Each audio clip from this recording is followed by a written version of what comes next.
Greetings everyone, my name is Greg. In this video I am going to talk about how Islam is a serious threat, not just in the United States but in the world. And it can't be ignored. Now, one of the things that will come up anytime you mention the aspect of Islam being a threat is people will accuse you of being Islamophobic. The thing is, I'm no more Islamophobic than I am sinophobic. I was going to call it snowophobic. Because if you warn about a snowstorm that is coming, you're not sinophobic. If warning people about the threat of Islam is not Islamophobic, that is an attempt to try and demonize those that are giving a warning that is very, very valid and needs to be considered a very serious threat. Because one thing I found, I did some research on the fertility rates of Muslims in by country, and this is a bit, to use the term, disturbing, because what it shows is, especially with the aspect of immigration, is the intent of taking over the world by virtue of their breeding aspect. This means it's not about wars and jihad type of thing. The way Islam plans to take over the world is by reproduction, by sex. Because if you're simply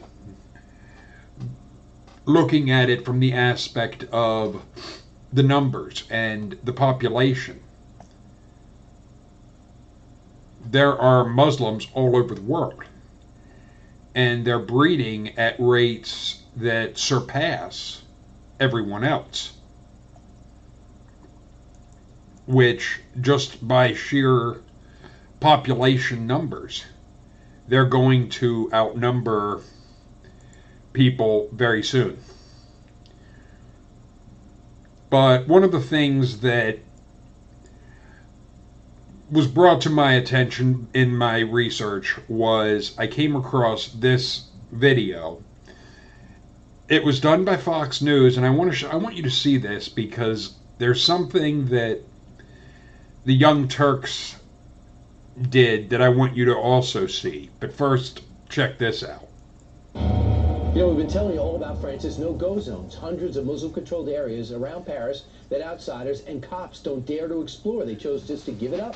We have them here in the United States, too. I bet you did not know that. Nearly 24 enclaves popping up across 9 different states. It's an isolated community, as most of these compounds are located in rural areas, heavily wooded, inside of the mountainous areas.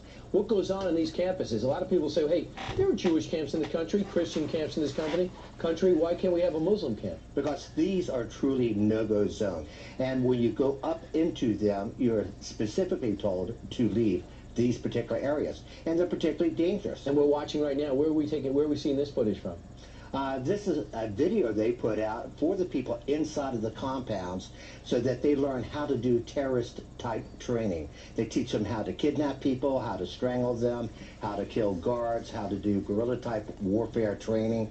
And this is what goes on in these isolated no-go zones inside the United States. So name some towns, name some cities, name some states. Where are Well, we have them in Texas, Sweeney, Texas. We have them in York, South Carolina. We have them in Commerce, Georgia. We have them in Red House, Virginia. We have them in upstate New York.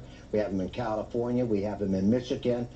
They're scattered all around the United States. The interesting thing about these camps, they're located in very rural areas of America, which has very small police departments, and they intentionally set them up in these areas where, for instance, the one in New York, they have a total of 4 police officers. I want you to hear what you say is a recruitment, sound of a recruitment video to fill up these camps. Listen.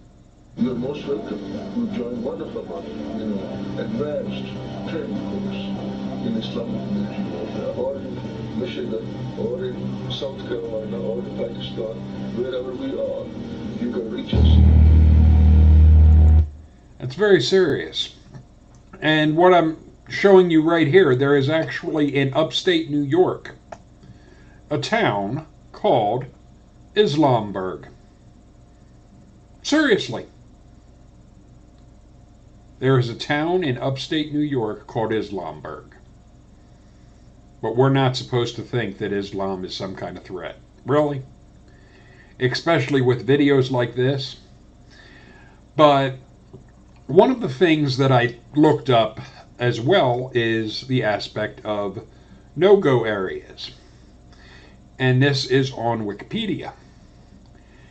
And it mentions Hong Kong, Mexico, it says see something else, but Northern Ireland, Pakistan, Turkey, Belgium, Brazil, France. Imagine that. Also, and the reason I say imagine that, and basically there is a decent amount on France. The reason I mention that is this video from the Young Turks.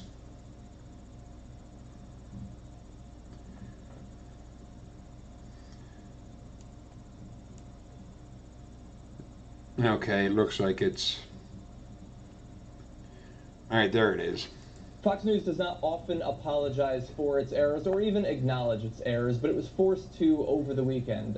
All last week, in response to what was going on after the Charlie Hebdo terrorist attacks, they began reporting on purported no-go zones in Paris and in some other countries like the UK. Areas that were not, the police couldn't go in there, the firefighters couldn't go in there, they were being run by Sharia courts and Islamic militants. That, of course, was not true. We showed it at the time it wasn't true. The French equivalent to The Daily Show showed it. And now, finally, they have had to walk it back. And so 4 times over the course of Saturday's broadcast on By the Fox... way, do you know who hosts the French version of The Daily Show? I do not. Jerry Lewis. Continue. Is it really? Yeah. I don't think that's the case. But they were forced to apologize. Here is one of those instances. This is Fox News host Julie Banderas. A correction now. Over the course of this last week, we have made some regrettable errors on air regarding the Muslim population in Europe, particularly with regard to England and France. Now, this applies especially to discussions of so-called no-go zones, areas where non-Muslims allegedly aren't allowed in and police supposedly won't go. To be clear, there is no formal designation of these zones in either country and no credible information to support the assertion there are specific areas in these countries that exclude individuals based solely on their religion. Really?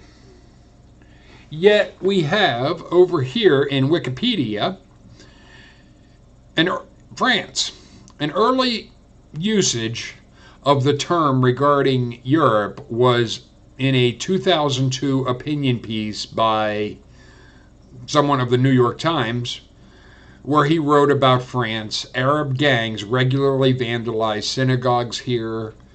The North African suburbs have become no-go zones at night, and the French continue to shrug their shoulders. And that is in 2010, in January 2015. Now, granted, some could try and say that these were isolated incidents or whatnot. The truth of the matter is, this is not an isolated anything. These areas, and I find it disgusting that some aspects of the media, and even like with the aspect of Fox News saying that they apologize for that.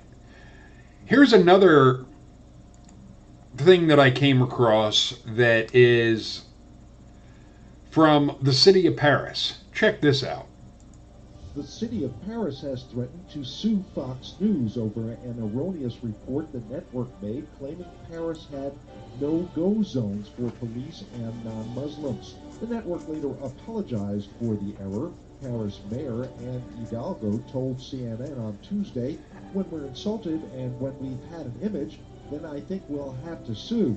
I think we'll have to go to court in order to have these words removed. The image of Paris has been prejudiced, and the honor of Paris has been prejudiced." The comments stem from numerous segments Fox aired last week, claiming that police and non-Muslims refused to enter certain areas in France and England out of fear. With one show, Fox and Friends erroneously showing a map highlighting the non-existent zones.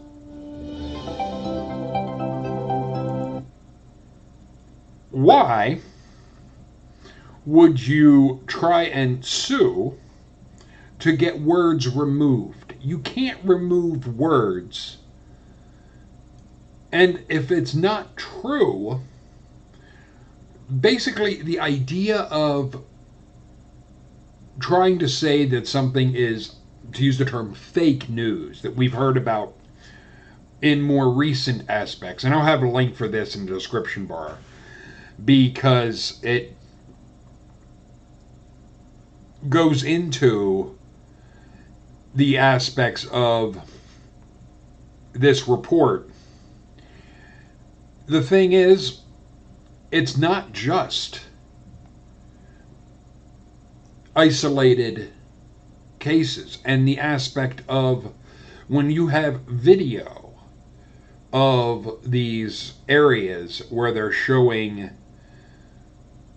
Islam training tactics, warfare tactics, I would say this is something that shouldn't be, to use the term, apologized for, because that's an attempt to try to sweep it under the rug and act like it doesn't exist, which means you're letting the threat that this poses just continue. And I'm not a big fan of Bill O'Reilly. Let me make this clear. Typically, I don't care for Bill O'Reilly, but in this case, what is said is rather interesting. Collapse here. All right. In the Impact segment tonight, there's a group called the Clarion Project, which is dedicated to exposing the dangers of Islamic extremism. Recently, we asked Clarion to pinpoint for us 5 dangerous situations here in the USA. With us, Ryan Morrow, National Security Analyst for the Clarion Project. So you have many, many more than this, but we picked the top 5 that I think would be of interest. The first one is in Hancock, New York, about 145 miles northwest of Manhattan. What's going up in Hancock? There's actually a place there called Islamburg. They have a sign that says, "Welcome to Islamburg." It's about a 60, 70-acre large compound, and it's the headquarters for a group called Muslims of the Americas that follows a radical cleric in Pakistan. The videotape that's on the screen is something that was given to me by law enforcement, showing them engaging in guerrilla warfare training at that Islamburg compound. Okay, so Islamburg, upstate New York. They have weapons. It's private property. Right. All right. They're training on the property. Can the authorities do anything about it? Beyond monitoring them, no, because they're not listed as a foreign terrorist organization. FBI documents that we've obtained do show that they consider them a threat, but because they don't have that designation, they're able to operate in the U.S. And we have a dozen. Do you know how many people are up at this compound? That specific one, no, but the estimates of the number of members that this group has across the country, they say they have 22 of these places across the country, is somewhere around 3,000. Training ground. Wow. All right. Now we have the Dar el Hara Islamic Center in Falls Church, Virginia. What's going on there? Right, a history of radical leadership over there. Anwar al-Awlaki used to be their imam before he went over and he joined Al-Qaeda. And there was even videotape that was taken of the current imam speaking recently in Virginia, where he specifically said that Muslims should be first in line to get the arms for jihad. All right, so at this center in Falls Church, there's an imam there presently, right, who wants to get arms for the jihad. He preaches that that is a requirement upon Muslims. Wow. All right, the third one is one I mentioned last night in Brooklyn, New York, with John Stossel. It's the Masjid at-Taqwa Mosque. What's going on here? That's led by Siraj Wahhaj, one of the most radical imams in the country, yet he manages to be a rock star, speaking at Muslim events across the country, and even college campuses. He's going to be in Dallas this weekend in Garland, Texas, for a big conference, and I brought that up to the imam we had on last night, who didn't seem to think this guy was so radical. He didn't address that. He was addressing the issue of whether he's been prosecuted, which is a whole nother thing. If you look at what he's been preaching, it's sheer anti-Americanism, turning America into a caliphate, and his mosque was even suing the NYPD because they were conducting surveillance on it. That's right, that de Blasio pulled off. So this is a bad hombre, as I said to Sasa last night. Then there's another one in New York City. This is in Jamaica, Queens, the Islamic Circle of North America. What's this all about? This is a major organization with origins in Pakistan, with an Islamist group over there. Polls show that only about 2% of Muslim Americans say that this group represents them, but they're one of the most well-organized there. One of the leaders was actually indicted on war crimes in Bangladesh, and we have a copy of one of their teaching guides that tells Muslims to engage in deception in order to advance the jihadist cause and to implement Sharia governance. All right, then this comes out of Queens, right? This out of this mosque. That's the headquarters. That's the headquarters.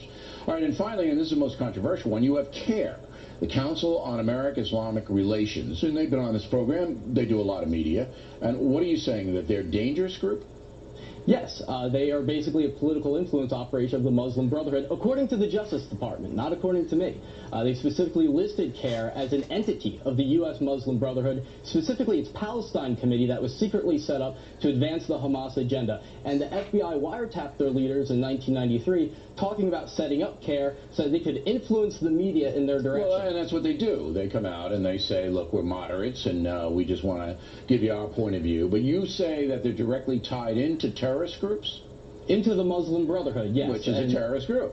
Right, and Hamas is the Palestinian wing of the Muslim Brotherhood. Okay. Now, final question is, this is pretty frightening stuff, but you would assume the FBI knows about all of this, if you know about it, and the Justice Department is surveilling them and have them under control. And in a free and open society, this is the rest of them that we didn't talk about. This is the map that all of these have radical Muslim mosques or operations in all of those towns. And it's amazing. Look at them. Sacramento, outside of L.A., Pittsburgh, Chicago, on and on. So my question is, should Americans be concerned, or is this under control?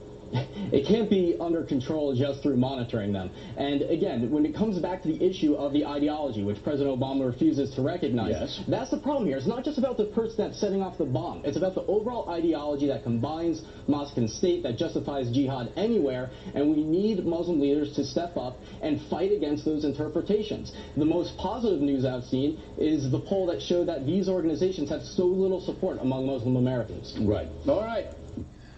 Now, one of the things I want to make it clear that I am addressing, and I am talking about the groups that are behind these different, what I would call training camps.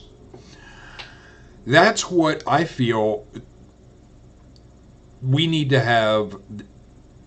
When I say we, I mean the United States government needs to get the military in there with boots on the ground to remove these people.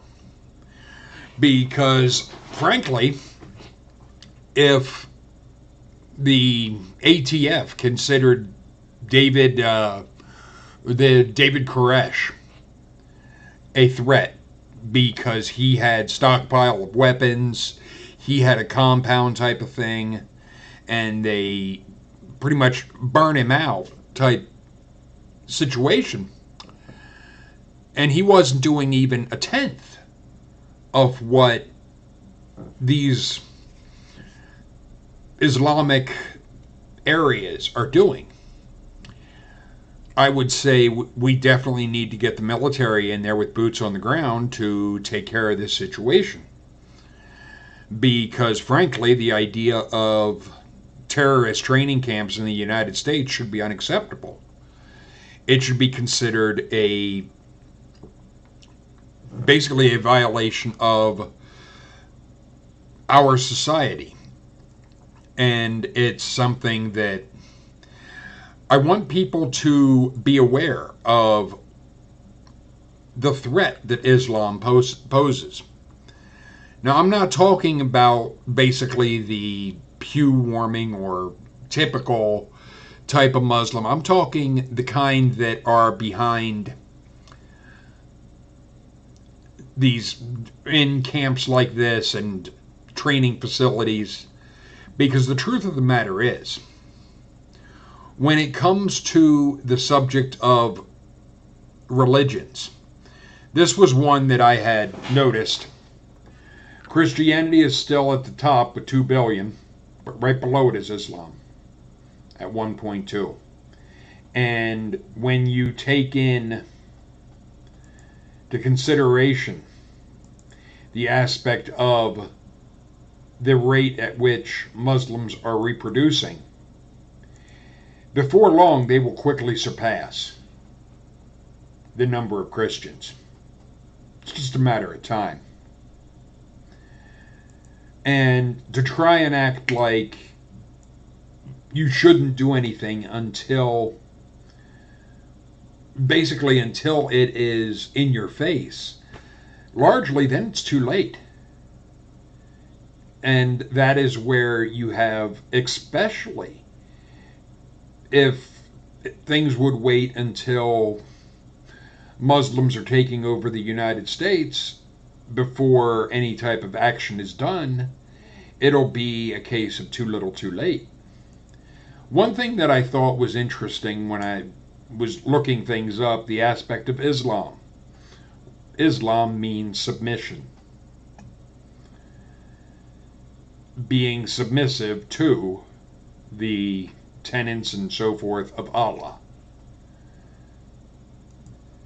And what gets disturbing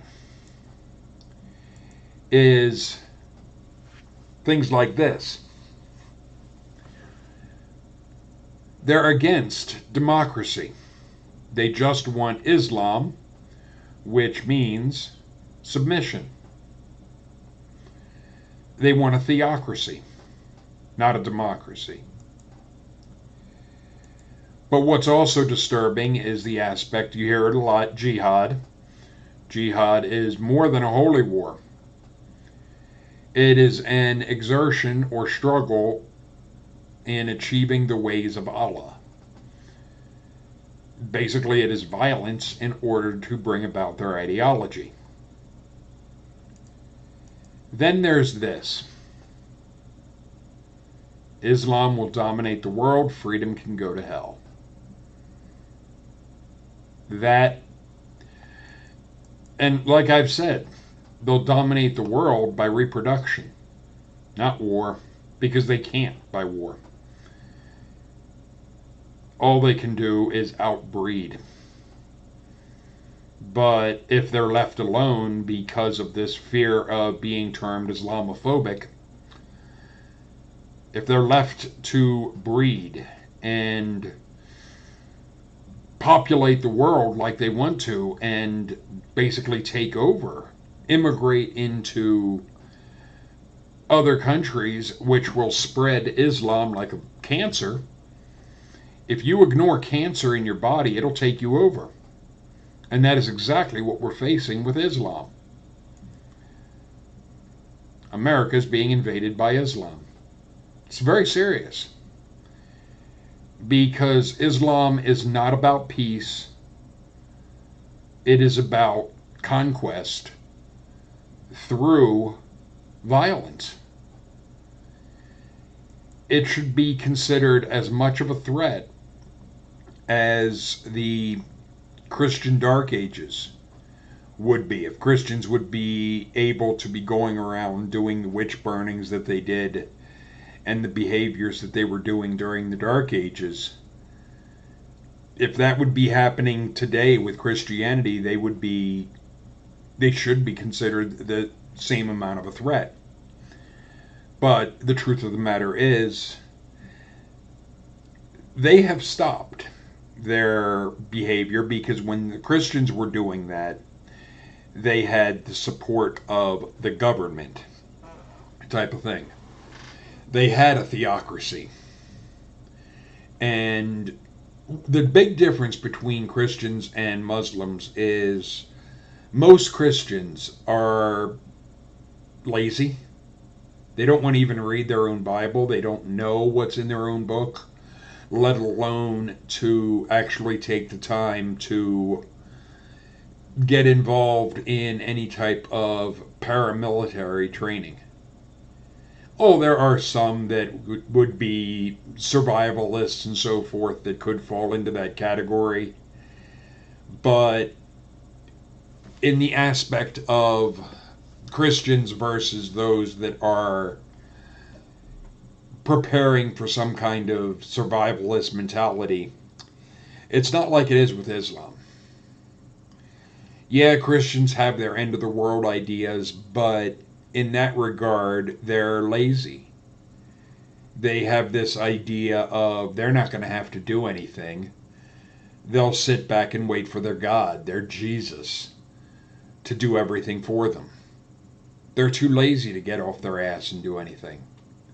They'll talk about how they're in an army for God, but really these people, they're too fat and lazy to actually be able to engage in any type of warfare. Not to mention they're too cowardly. In that regard, Islam is a lot more dangerous because while I still regard the tactics of Islam as cowardly, they are definitely more willing to take violent action themselves. And it's something that needs to be opposed, and it needs to be opposed very vehemently. Because, and like I said, I'm not talking about the, to use the term, the typical Muslim in the United States. I worked with one that was Muslim, and other than having his prayer thing and so forth and doing that when he went to break, I had no problem with him. The thing is,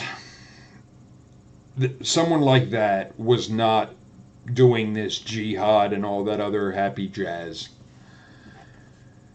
So in that regard, he wasn't anything that I would consider a threat. It's basically, I would regard his beliefs as just as crazy as Christians, but not something that would need to be, to use the term, stomped out. Not like the aspect of these terrorist training camps. That needs to have boots on the ground to stop it. Because if we don't, it'll grow and it'll spread just like cancer in the body. And if you do nothing, cancer will overrun the body and it'll kill you. The same is true with Islam. Feel free to leave your thoughts and comments in the comment section. Later, people.